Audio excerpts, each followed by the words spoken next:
The humanitarian aid group Gift of the Givers says the head of its Gaza office, Ahmed Abbasi, has been killed in the ongoing war between Israel and Hamas. The organization says Israeli forces directly targeted Abbasi as he returned from morning prayers with his brother.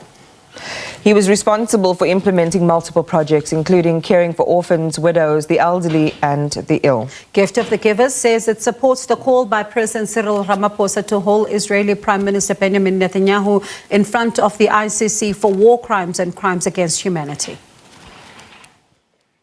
Gift of the Givers announces with great sadness the loss of its head of office in Gaza, deliberately targeted by the IDF this morning whilst returning from morning prayer. Both he and his brother were killed. Ahmed Abbasi was our office head for 10 years, responsible for delivering aid to orphans, widows, the elderly, taking care of patients, providing water through our desalination plants, distributing food parcels, hot meals, and a range of other activities, helping patients in need and rebuilding homes of people destroyed. 3 to 4 days ago, they sent us a message to say that he, his wife, his 3 children, and their family of 30 are going to stay in the apartment and wait for death and die as martyrs like everybody else. This continuous call by the IDF to move around in different places was not working. He could see the lies and deception. As people were moving, they were targeted and bombed. And within 3 to 4 days, it came true that he was killed. He has served us greatly for 10 years, and in these last 40 days of the war, he's been absolutely impeccable in everything that he's done. May the Almighty grant him a high status in the year after. At the same time, we endorse the President's call for the terrorist from Tel Aviv, Benjamin Netanyahu, to be hauled before the ICC in The Hague for crimes against humanity, war crimes, genocide and ethnic cleansing. And we fully endorse the call in Parliament today for the Israeli ambassador to be expelled from our country and all ties to be severed with Israel with immediate effect.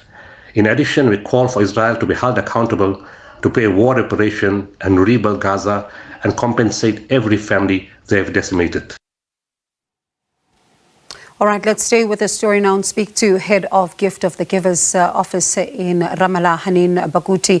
Thank you so much, Hanin, for your time, and condolences to you as well. And just a few days ago, I've been listening to what he had to say, that him and his family of 34 would rather, die in their apartment than to move up and down as directed by the IDF, and also saying that they would rather die in dignity. These words are quite chilling, given what has happened just a few days after. What happened with Dr. Ahmed Abbasi? Dr. Ahmed is a very kind and he's the purest soul anyone can ever get to know. He dedicated his life to work and to help people, to help those in need, to help the displaced people in this war.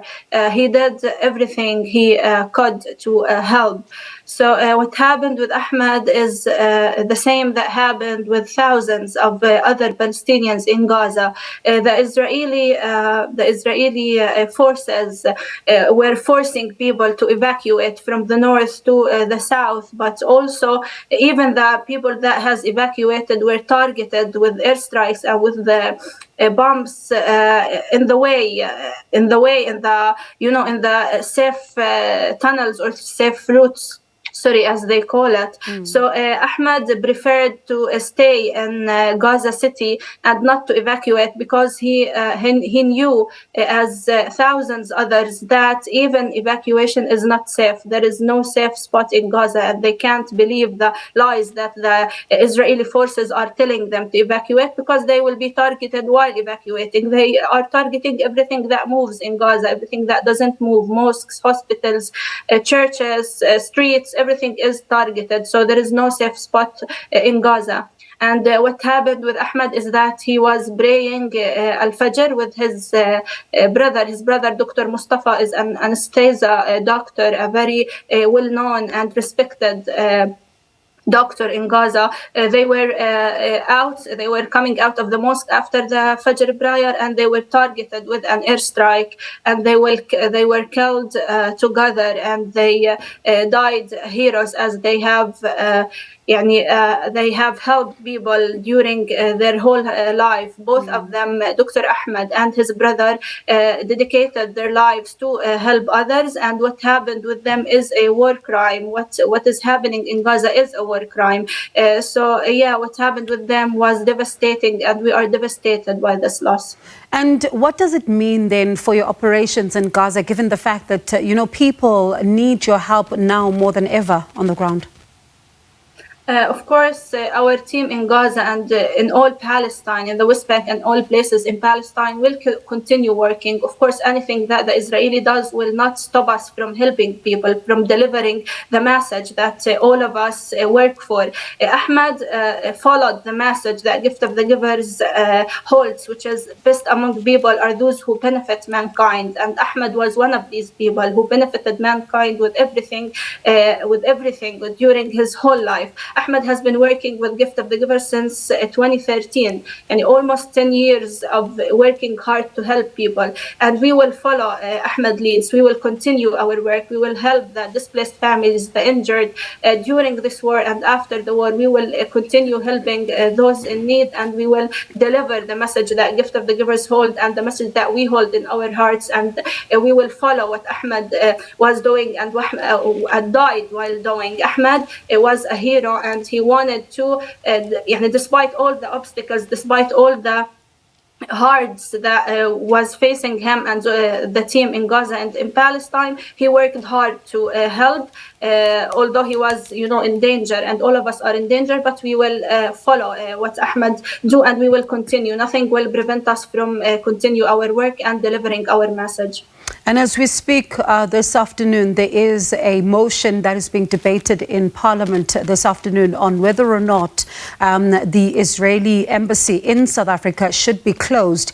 And of course, MPs having varying views on this one, and this coming at the back of the president referring, submitting a referral to the International Criminal Court to investigate these Israeli attacks on Gaza.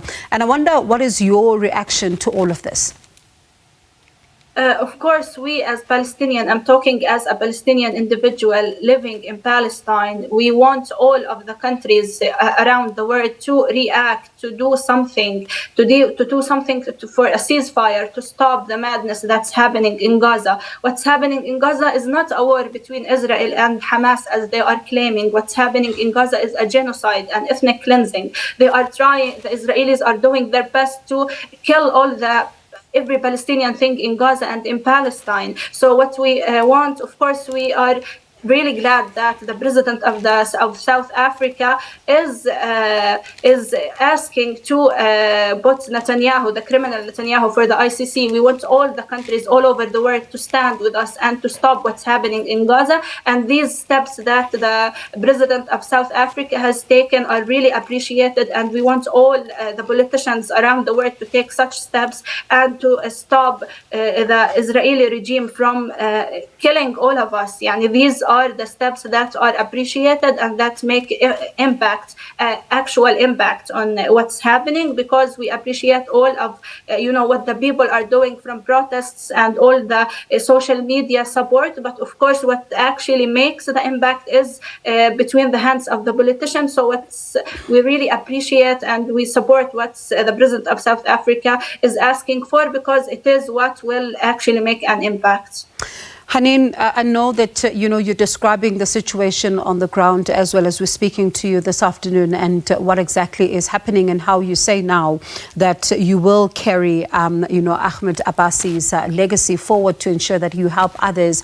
I'm going to ask you a direct question, just for your own safety. Are you living in fear now? And what has this, done to your mental health?